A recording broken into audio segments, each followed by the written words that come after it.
मैं अमरेंद्र कुमार। आज का विषय है भूगोल, जिसके तहत हम पढ़ेंगे एनसीईआरटी बेस सतत पोषणी विकास। इससे पहले हम लोग पढ़ चुके हैं संसाधन तथा संसाधनों का विकास।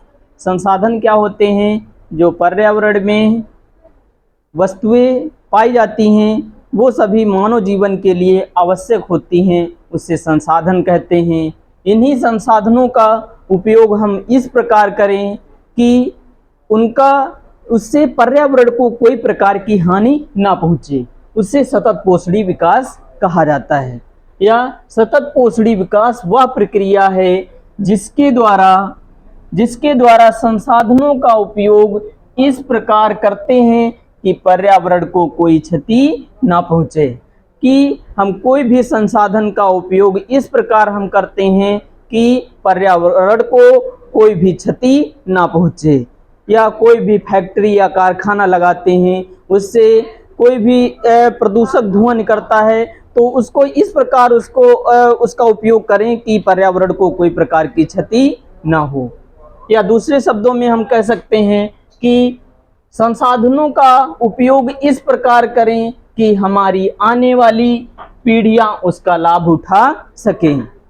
संसाधनों का उपयोग हम इस प्रकार करें कि हमारी आने वाली पीढ़ियां जो हैं वो उसका लाभ उठा सकें। जैसे पेट्रोलियम होता है, कोयला होता है, इन संसाधनों का हम उपयोग इस प्रकार करें कि जो हमारी आने वाली पीढ़ियां हैं वो भी उसका लाभ ले सकें। इसके उपाय के लिए, संसाधनों को बचाने के लिए कई सारी योजनाएं लाई गई। सतत पोषणी विकास की अवधारणा सर्वप्रथम 1992 ईस्वी में ब्राजील शहर के रियो डी जेनेरियो में लाई गई। कि सतत पोषणी विकास की अवधारणा जो है सर्वप्रथम कहाँ लाई गई थी? ब्राजील शहर के रियो डी जेनेरियो में लाई गई थी। और क्वेश्चन बनता है कब लाई गई थी? तो सन 1992 ईस्वी में।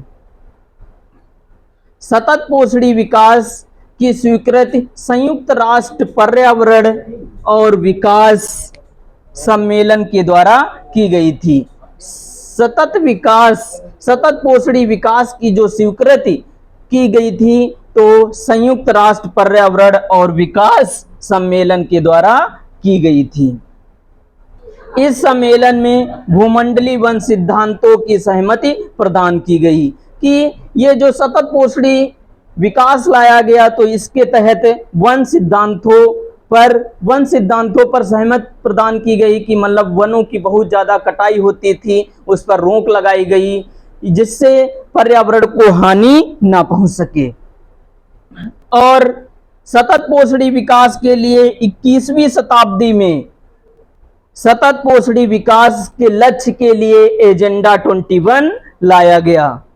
सतत पोषणी विकास के लिए 21वीं शताब्दी में एजेंडा 21 लाया गया था, जिसका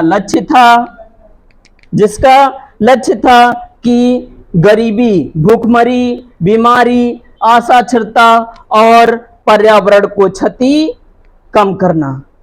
जिसका लक्ष्य था एजेंडा 21 क्यों लाया गया? इसका लक्ष्य था कि जो हमारे इस संसार में कोई गरीबी, यदि कोई आपदा आ जाती है, गरीबी की समस्या है तो उसके लिए उपचार के लिए तरह तरह की योजनाएं इसके तहत लाई जाती हैं। और जो एजेंडा 21 था तो इसमें विषय जो शामिल थे 21 मतलब 21 एजेंडा 21 है, 21 है तो इसमें 21 विषय शामिल थे, जिसके तहत जैसे गरीबी है, भूखमरी, यदि कोई मान लो कोई भी अनाज, कोई भी भूखमरी आ गई देश में तो उसके लिए कई सारी योजनाएं चलाई जाती हैं। और बीमारी, कोई जैसे बड़ी महामारी आ गई जैसे चेचक है और जैसे कोविड-19 है, ये ऐसी बीमारियों के लिए कई सारी योजनाओं के तहत लोगों को लाभ पहुंचाया जाता है।